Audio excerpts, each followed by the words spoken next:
What kind of security threats really do you think can overwhelm thousands of security personnel that have been put in place in an election taking place in just one state? Barrister, let's start from you. It's a real shock to me as an individual, most especially when you have only a state involved. And actually, I would have thought that such a thing couldn't have come up at all. Because when you look at the situation, it's an unfortunate one. And it's in the words of Adigbero, he said it's a peculiar mess, if I may put it that very way, you know. And Adelabu by Pekeleme said it is nothing but a peculiar mess.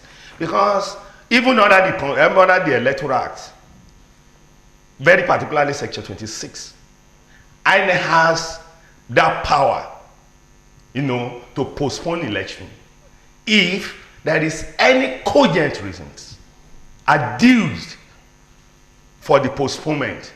INEC has that right.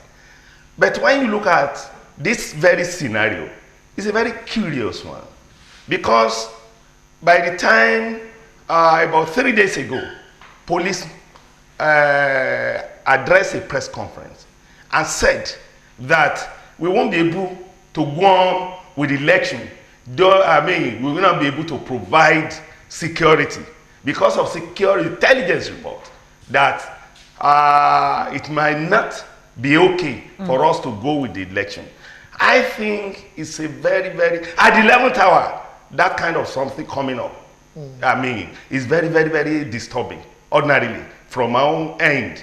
And but we're used to this kind of disappointment. Even, it's not the first time, even the glorious era of Tahiru Jega, I think election was postponed, you know, at one time or the other. And the most shocking one was the one that during the Jonathan administration, when the presidential election was coming up, and it has suddenly to be postponed for about 2 weeks. Yeah. You understand? 6 weeks rather. So when you look at those things, we have been having catalog of those kind of postponement. Yes. But my concern is that this is an election that involves a state. I would have thought ordinarily that they would have been able to put things in order and ensure that that election comes up. I'm one of the people that believes in a staggered election. You understand? The way we normally put our elections in the same, at the same period, one way or the other, does, especially at this very delicate stage of our democracy. It's not work. But in a situation in which we have a staggered election that involves only a state, I believe it's not the best.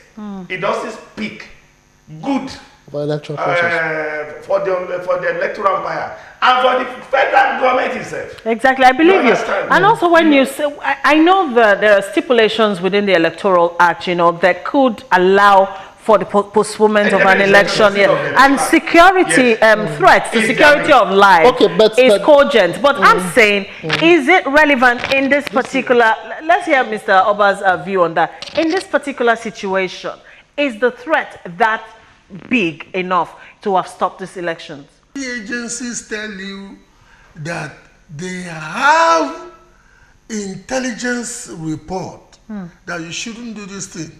Would INEC, from the moment INEC was saying they were going to go ahead, and I knew they were going to cave in eventually, because INEC is in no position to guarantee the lives of the individuals that will man this thing. INEC is in no position to guarantee the security of the electoral material.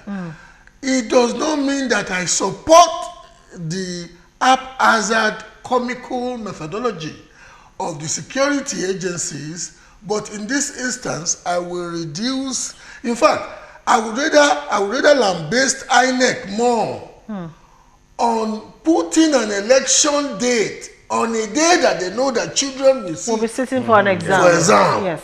Than to even lambast them on the issue of this security.